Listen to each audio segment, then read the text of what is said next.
কিরে, আজকে সব পড়াশোনা করে এসেছিস তো? হ্যাঁ হ্যাঁ স্যার, পড়াশোনা করেই এসেছি। যা ধরার ধরেন। জানিস তো কালকে রাতে কি হয়েছে? স্যার আমরা তো মানুষ, দেবতা না, তাই আপনি না বললে আমি জানতে পারবো না। আরে কালকে রাতে ঘুমাতে ঘুমাতে হট করে জেগে উঠে দেখি বারান্দার সামনে একটা বিরাট বড় ভূত দাঁড়িয়ে আছে। তা স্যার ভূতটা দেখতে কেমন ছিল? আরে ভূতটা দেখতে একদম সেই শিল্পাঞ্জির মতো, আর মাথাটা খুব মোটা।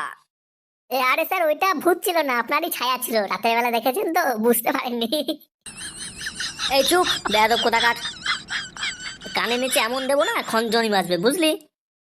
কালকে খেলার ঘরের তালাটা কে ভেঙেছে রে? তোদের মধ্যে কে একজন ভেঙেছে, কে ভেঙেছিস বল? তালাটা ফুটো ভেঙেছে স্যার, কালকে আমি নিজের চোখে দেখেছি। কেন রে ফুটো, তালা ভেঙেছিস কেন? তা কি করবো স্যার, চাবি পাইনি বলে তালা ভেঙেছি। অত বড় তালা তুই ভাঙলি কি করে? তা তো বলা যাবে না স্যার, ওটা জানতে গেলে আপনাকে 100 টাকা দিতে হবে। ছি ছি ছি, তুই আমার কাছে টাকা চাচ্ছিস? লজ্জা লাগে না? না স্যার, লজ্জা লাগে না। স্কুল আসার সময় আমি এই লজ্জাটাকে বাড়িতে থুই আসি। আর পারিবারিক শিক্ষা তো তালা ভাঙা, আপনাকে ফ্রিতে কি করে শেখাবো? তোদের দ্বারা না কিছু হবে না, বুঝলি? আচ্ছা ঠিক আছে, অনেক হলো, এবার পড়াশোনায় আসছি। বল, তোরা চারজন ধর নৌকায় করে একটা জায়গায় যাচ্ছিস, হঠাৎ করে দেখলি নৌকার মধ্যে ফুটো হয়ে গেছে, সেই মুহূর্তে কি করবি? স্যার আমি তো তখনই নৌকা থেকে লাফ দেবো। হুস মাথা মোটা, নৌকা থেকে তো লাফ দিলে সেই জলের মধ্যেই পড়বি। আমি তো পাশে আর একটা ফুটো করে দেবো, একটা দিয়ে জল ঢুকবে আর একটা দিয়ে জল বেরোবে। হ্যাঁ, ওই ফুটো করাই তো তোর বুদ্ধি, ওই জন্য তোর নাম হয়েছে ফুটো। আচ্ছা ফটকে তুই বলতো, আমাদের দেশে কতগুলো হাতি আছে? এটা আর কি এমন কঠিন স্যার, 151টা হাতি আছে। তুই কি করে জানলি 151টা হাতি? ঠিক করে ভেবে বল। হ্যাঁ স্যার, ঠিকই তো বলেছি। যদি দেখেন বেশি আছে, তাহলে ভাববেন পাশের দেশের থেকে আমাদের দেশে ঘুরতে এসেছে। হ্যাঁ রে ফটকে, ঠিকই বলেছিস। আর যদি কম থাকে, তাহলে বুঝবো আমাদের দেশের হাতি অন্য দেশে ঘুরতে গেছে।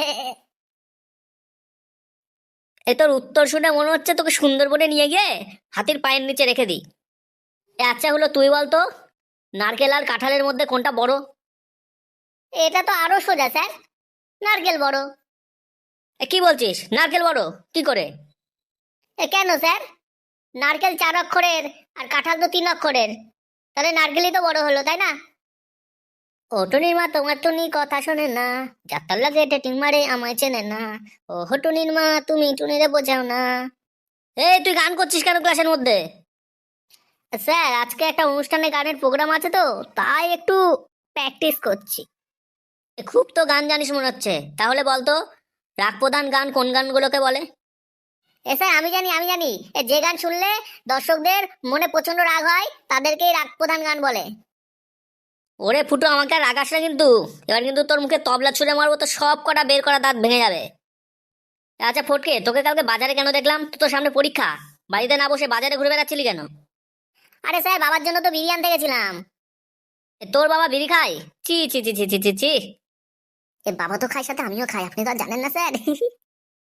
না মানে হ্যাঁ স্যার খাই, কি যে করি বলুন তো, কিছুতেই ছাড়ানো যাচ্ছে না। তোর বাবাকে বলবি বিড়ির দুই দিকে আগুন ধরিয়ে টান দিতে, দেখবি একবার টানলে এমনিই ছেড়ে দেবে। তা তোর তো সামনে পরীক্ষা, পরীক্ষার প্রিপারেশন কেমন শুনি? হ্যাঁ স্যার একদম ভালো, বিন্দাস, পরীক্ষা তো সামনে, কোনো ব্যাপার না, সব পারবো স্যার। আচ্ছা তাহলে গরু বা বাঘ, যে কোনো একটার উপরে রচনা লিখতো দেখি। এটা তো একটু মুশকিল হলো স্যার, এটা তো পারবো না। কেন? এই যে বললি একদম বিরাট বিন্দাস পড়াশোনা করেছিস। হ্যাঁ স্যার, আমি তো পেন দিয়ে কাগজের উপরে লিখতে পারবো বা খাতার পরে লিখতে পারবো, এই বাঘের পরে বা গরুর উপর তো লিখতে পারবো না। এ তুই তো দেখছি ইচড়ে পাকা হয়ে গেছিস। স্যার ইঁচড় পাকা হয় কি করে? কাঁচা থাকলে না ইঁচড় বলে, পাকলে তো কাঁঠাল হয়ে যায়। তুই কি তোর এই বাতেলা তোর ওই দাঁতগুলো বন্ধ করবি? তোরা তো মনে হচ্ছে পড়াশোনা করে জীবনে কিছুই করতে পারবি না। কেন পারবো না স্যার, সব পারবো। খবরের কাগজ পড়বো, ফেসবুক পড়বো, কত কিছু করবো। খবরের কাগজ পড়ে কি করবি, হ্যাঁ? কেন স্যার, কর্মখালির যে বিজ্ঞাপন দেয় সেটা দেখবো, সেটা পড়বো। ওরে, আর আমাকে রাগাস না রে, রাগ কমানোর মধুসূদন কিন্তু আজ আনিনি। স্যার কালকে আমাদের পাড়ায় একটা দুঃখজনক ঘটনা ঘটেছে, শুনেছেন? এই পাড়ার নান্টু বাবু না মারা গেছেন। আর মারা যাওয়ার পরে ওনার যা কিছু ছিল সমস্ত কিছুই অনাথ আশ্রমে দান করে গেছেন। বাহ বাহ বাহ, খুবই তো ভালো মানুষ ছিলেন। তা উনি কি কি দান করেছেন? ওনার 6টা মেয়ে আর 4টে ছেলে দান করে গেছে অনাথ আশ্রমে। শোন হলো, কথা বলার ধরনগুলো একটু চেঞ্জ কর, ঠিক আছে? এই ফটকে বলতো, সবার প্রথমে কে চাঁদে গেছিল? ই কে কে Neil Armstrong sir, Neil Armstrong.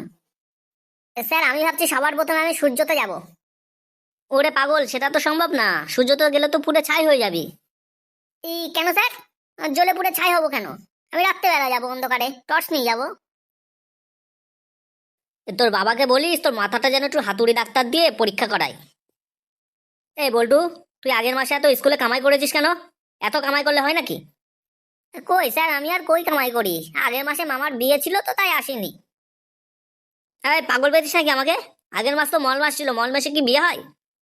Sir মল মাসটা কি জিনিস? আরে ফুটে, এটাও জানিস না? আমি বলছি যে মাসে মানুষটা বেশি মল ত্যাগ করে ওটাকেই মল মাস বলে। আর রাগাস না রে আমাকে, এবার কিন্তু রক্ত মাথায় উড়ে যাচ্ছে।